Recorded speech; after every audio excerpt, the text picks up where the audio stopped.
Hello everybody, I'm Bob Rhodes. We're about an hour's flight time from the China border in northern Thailand. Today we're going to talk about the coronavirus and try to simplify all the different stories that we hear. Glad you're here. We'll start now.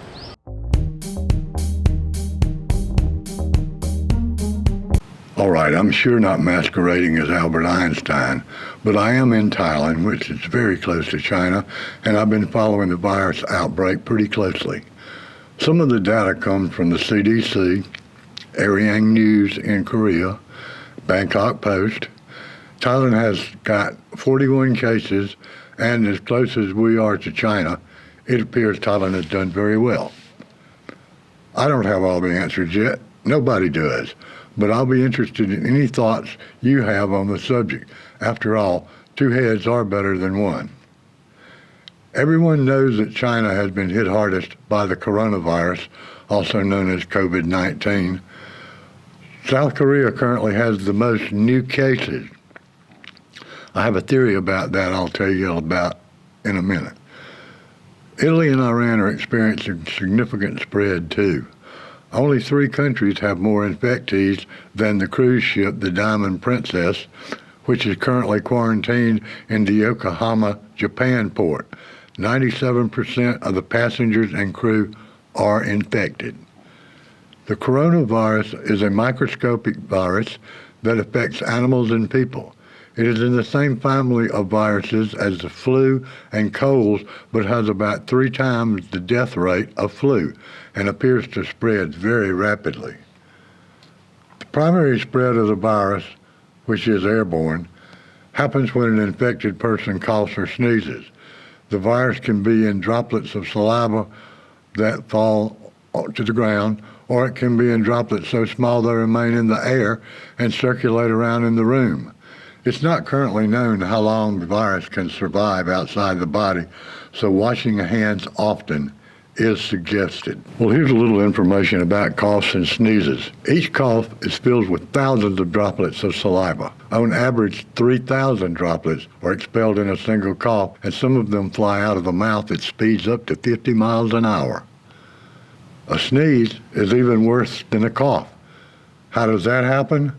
Well, once a sneeze is produced, the droplets fly out at speeds over 200 miles an hour. Many of these gross sneeze droplets cannot be seen because they're smaller than the width of a human hair. Very small droplets can remain airborne almost indefinitely and be distributed in the room's airflow. The larger droplets, once they land, are not permanently in place. A sick person's cough can contain 200 individual virus particles. The virus was first detected and described in Wuhan, China. There's some conversation indicating that it was an animal market or some kind of wild animal being eaten. Nobody's really sure. They even tested the virus's DNA trying to figure that out. Wuhan is about an 11 million person city. It's slightly larger than Chengdu, Chongqing, and Qingdao.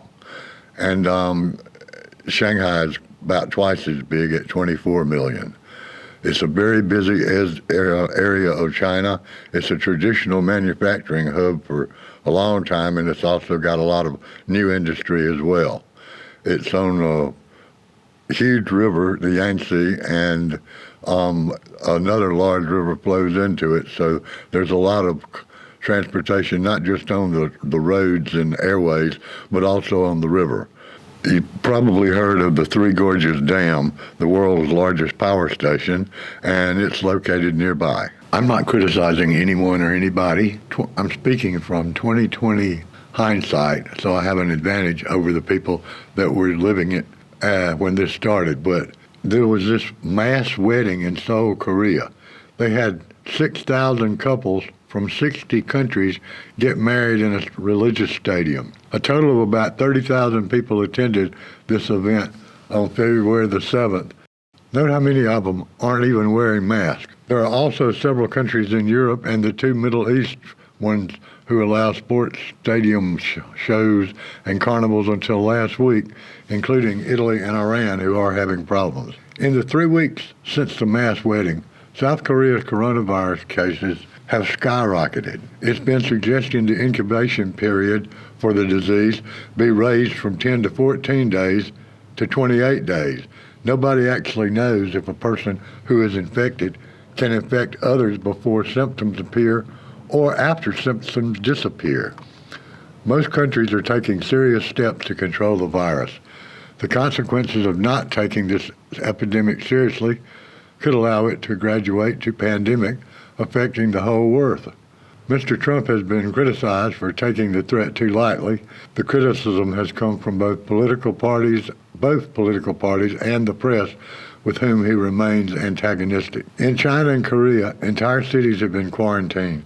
Schools are closed in several countries, including China, Korea, Vietnam, and public transportation services are suspended in several countries, including China and Vietnam. Afghanistan, India, Kyrgyzstan, Laos, Nepal, North Korea, and Russia have closed parts or all of their borders with China, and other bordering nations are on high alert. Many nations are restricting visa issuance to persons from affected areas, and air traffic is restricted or stopped in many cases. One of my friends had trouble getting from Chiang Mai, Thailand to Hawaii and had to go through Japan because he couldn't go through Korea. This graphic shows one of the central issues with the virus. Most agree the patient is able to spread the virus while the patient is exhibiting symptoms, but don't know if or how long before or after exhibiting symptoms they remain infectious. Because it may be possible to spread the virus without even knowing you have it, and because the scanning done at airports and public transportation only detects people with fever. It doesn't detect anybody before they're showing symptoms, so I can't believe it's 100% effective. The CDC cautions that cheap masks may be useless and warns that even expensive masks must be carefully fitted to your face to avoid leaks. The best use of the mask is to prevent someone from coughing or sneezing directly into the air and confining the water droplets rather than spreading them. This is a very popular mask made by 3M. You see a lot of the Chinese police and medical personnel use them, and it is an N95 mask, but there's still some discussion as if can an N95 mask block the virus itself.